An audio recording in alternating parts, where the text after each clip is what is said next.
So today I wanted to take a look at Azure Active Directory app registrations and how to get a granular permission report.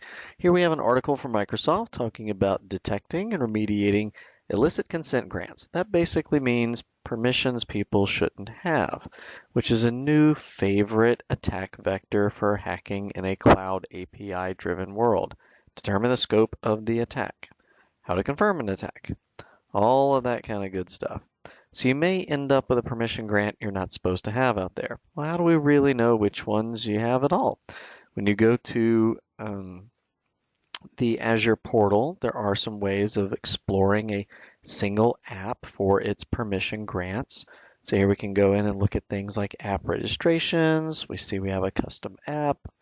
We go into it. On the left-hand side, there's API permissions. And we can see we have user.read, which has been delegated. Okay, cool. That's if I want to do one of them by hand. Well, what if you have hundreds of these? What if you need to automate it? What if you want to monitor and check this on a recurring basis? And there's all kinds of other applications in here too. And maybe some of these came from a vendor or they came from third party, maybe Microsoft themselves. There's a lot of different app permission grants that are in your tenant. When you come into portal.azure.com, to the homepage, there are two different ways of looking at this, app registrations and enterprise apps. Roughly speaking, app registrations more the developer world, where you can create one, it's more code focused. Enterprise app is more of the admin world, and this is going to involve a lot of third-party applications. So the app registrations, you'll generally see a shorter list, and enterprise apps, a larger list. So here's enterprise app with all kinds of stuff, including Microsoft native parts. Here is app registration, but just one, which is part of a custom development. So, okay, there is a PowerShell script here that we can run to get the permission detail. That's pretty cool.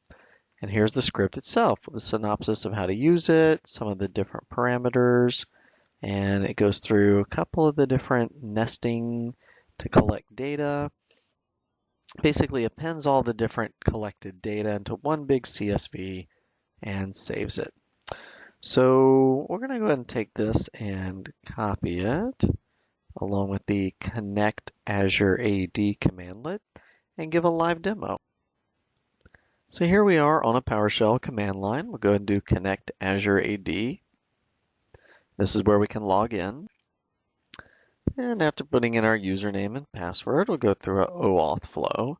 And we can see that we are connected into our Azure AD tenant. And there's our tenant GUID number. All right, pretty cool.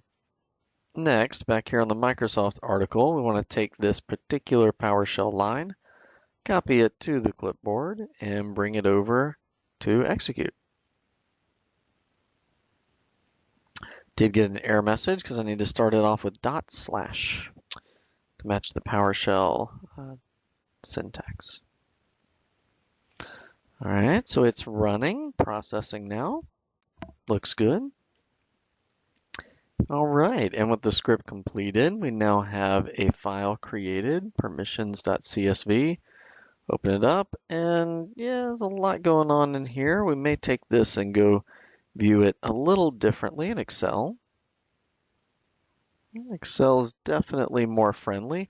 If you press Control End, and then press Control-Shift Home, you can highlight all of the data, format as a table with headers. And that gets all the spacing, it gets a little bit of sorting and filtering together. And this will let you do really cool stuff like insert a recommended chart of what this data might look like. Recommend charts, recommend pivot charts.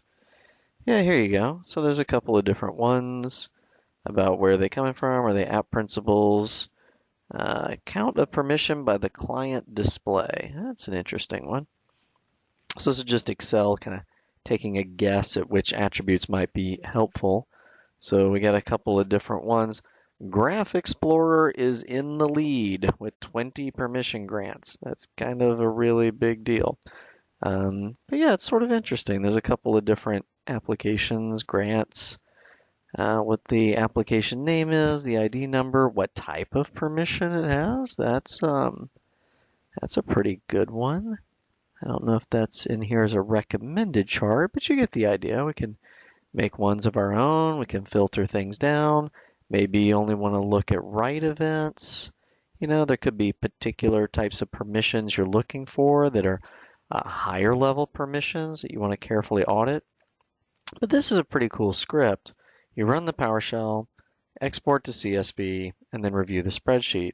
This might be something you want to run on a periodic basis, once a month, quarterly, maybe even schedule it. And this provides the granular detail down to each individual permission grant. So when you go inside of an app and you come right over here to the left, the API permissions, this is what we want to monitor. We want to know those individual line items.